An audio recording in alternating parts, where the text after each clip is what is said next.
अब शुरू होता है हमारा चैप्टर नंबर 138, जहाँ सोई यूनियक को मैसेज कर रही होती है, क्या तुम 1 मिनट के लिए फ्री हो क्या? ओह गॉड, अगर मुझे पहले पता होता कि ऐसा कुछ होने वाला है तो मैं उसके मैसेज का रिप्लाई ज़रूर करती।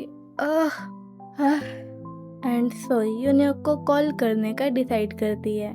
इसके बाद सीन शिफ्ट होता है यूनियक पर, जो कि एयरपोर्ट पर होता है। एंड तभी यूनियक का फोन रिंग करता है। जब यूनियक देखता है तो ये कॉल सोई का होता है। एंड यूनियक उस कॉल को उठा लेता है एंड बोलता है, हेलो, क्या बात है? सोई बोलती है, यूनियक, तुम अभी फ्लाइट पर नहीं बैठे हो ना? हाँ, नहीं बैठा। क्या तुम बता सकते हो कि अभी कहाँ हो? तभी सोई को एयरपोर्ट पर हो रही अनाउंसमेंट की आवाज़ आती है। May I have your attention please? The boarding gate for 00 airline, flight number KE901, departing for Paris at 11 o'clock has changed.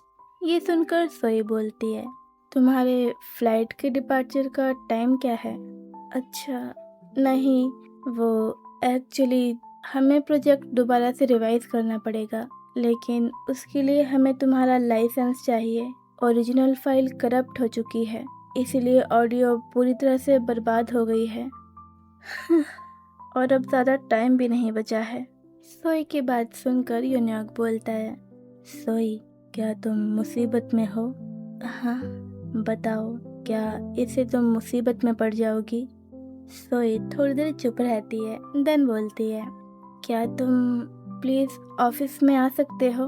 मैं जानती हूँ ये बहुत सेल्फिश रिक्वेस्ट है, लेकिन प्लीज़ आ जाओ, मुझे तुम्हारी ज़रूरत है। सोई, मैं आ रहा हूँ, मेरा इंतज़ार करना। एंड यूनियक जल्दी जल्दी में एयरपोर्ट से जाने लगता है सोई के ऑफिस पहुँचने के लिए। इसके बाद हमें थोड़ी देर बाद का सीन दिखाया जाता है, जहाँ सोई ऑफिस के एंट्रेंस पर खड़ी होती है यूनियक का वेट करते हुए।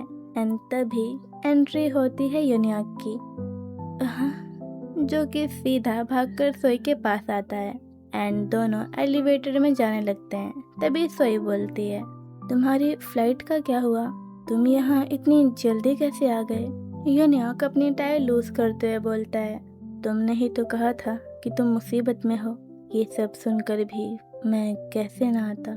एंड यूनियक की ये बात सुनकर सोई एकदम स्पीचलेस हो जाती है। अच्छा, क्या तुम भागते हुए यहाँ आए हो? हाँ, थोड़ा सा। इतना कहकर दोनों शांत हो जाते हैं। एलिवेटर किसी दूसरे फ्लोर पर खुलता है। देन सोई 11th फ्लोर का बटन प्रेस कर देती है। इसके बाद सोई एक डायलॉग बोलती है, जो कि शायद से सोई के फ्यूचर सेल्फ का मोनोलॉग है, या फिर ये भी हो सकता है कि ये यूनियक की इमेजिनेशन है। यहाँ सोई यूनियक से बोलती है, अच्छा, तो जाने से पहले तुम आखिरी बार मेरा चेहरा देखना चाहते थे। एंड तभी यूनियक के कान में बहुत तेज दर्द होने लगता है एंड उसे वह पी साउंड सुनाई देने लगती है। लेकिन यूनियक पूरी कोशिश करता है कि सोई को इसके बारे में पता ना चले। एंड इसी चक्कर में यूनियक वॉल से टिक जाता है, जिससे काफ़ी तेज साउंड आती है। यूनियक गिरता नहीं है, बट वो खुद को एकदम पीछे टिका देता है। एंड ये साउंड सुनकर सोई पीछे देखने लगती है। यूनियक, तुम ठीक तो हो ना? यूनियक सोई को कोई आंसर नहीं देता, क्योंकि उसे सोई की आवाज़ ही नहीं आ रही होती है। यूनियक, क्या तुम्हारी तबीयत खराब है? सोई यूनियक के पास जाती है एंड कुछ बोलती है, लेकिन अगेन यूनियक को कुछ भी सुनाई नहीं देता। एंड यूनियक सोई के लिप्स रीड करने की कोशिश करने लगता है। इसके बाद जब वो पी साउंड बंद हो जाती है, तब यूनियक को सोई की बात समझ आती है। तुम ठीक हो ना? हाँ, मैं ठीक हूँ। इसके बाद सीन शिफ्ट होता है, जहाँ सोई यूनियक के लिए पानी लेकर जा रही होती है। एंड यूनियक सोई की टीम की ऑडियो पर काम कर रहा होता है। तभी सोई एलिवेटर में हुए इंसिडेंट को याद करते हुए मन में बोलती है, क्या उसकी तबीयत खराब है? एंड जब सोई यूनियक के कैबिन का डोर खोलती है, तब सोई देखती है कि यूनियक किसी मेडिसिन के बहुत हैवी डोज ले रहा है। सोई नॉक करती है एंड बोलती है, डायरेक्टर। सोई की आवाज़ सुनकर यूनियक पीछे देखने लगता है और बोलता है, साउंड ट्रैक अभी भी प्रोसेस हो रहा है। सोई बोलती है, मैं तुम्हें जल्दी जल्दी करने के लिए बोले नहीं आई थी, मैं बस तुम्हें ये पानी देने आई थी, लेकिन लगता है तुम्हें अब इसकी कोई ज़रूरत नहीं है। ठीक है, कोई बात नहीं, जब हो जाए तो मुझे बता देना। एंड इतना कहकर सोई वहाँ से चली जाती है। इसके बाद हमें अगला सीन दिखाया जाता है जहाँ सोई का साउंड ट्रैक फाइनली अपलोड हो जाता है। आखिरकार हो ही गया, सोई की टीममेट बोलती है। वाओ, फाइनली सब कुछ सॉर्टेड हो ही गया। हाँ, सही कहा सोई, seriously thank you so much यार। तुम्हें पता है, मैं डायरेक्टर को हेलो बोलने गई थी, लेकिन मुझे तो रोना ही आ गया था। उन्होंने हमारी कितनी बड़ी मदद कर दी। तभी वहाँ सोई की दूसरी टीममेट आती है और बोलती है, सब हो गया ना, हो गया ना सब? हाँ, डन। वाह, हम तो आज बच ही गए। डायरेक्टर गो कितने रिस्पॉन्सिबल पर्सन हैं। मुझे बहुत बुरा लगा जब वो इतनी जल्दी निकल गए। क्या, वो निकल गए? हाँ, सोई। एंड सोई सीधा भागते हुए एलिवेटर में चली जाती है। नहीं नहीं, फर्स्ट फ्लोर नहीं। एंड देन सोई भागते हुए सीढ़ियों से ग्राउंड फ्लोर तक जाती है। यूनियक, थैंक यू सो मच, आज तुमने हमारी बहुत बड़ी हेल्प कर दी। मुझे लगा मैं तुम्हें ढंग से थैंक यू नहीं बोल पाई थी, बस इसीलिए आ गई। यूनियक सोई की तरफ देखता है एंड यूनियक नोटिस कर लेता है कि आज इतना ज़्यादा यहाँ वहाँ भागने की वजह से सोई की स्टॉकिंग थोड़ी सी फट गई है।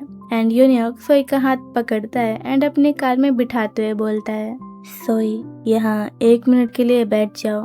एंड यूनियक अपनी कार से स्टोरी शूप के शूज निकालने लगता है जो उसने तब लिए थे जब सोई की हील टूट गई थी।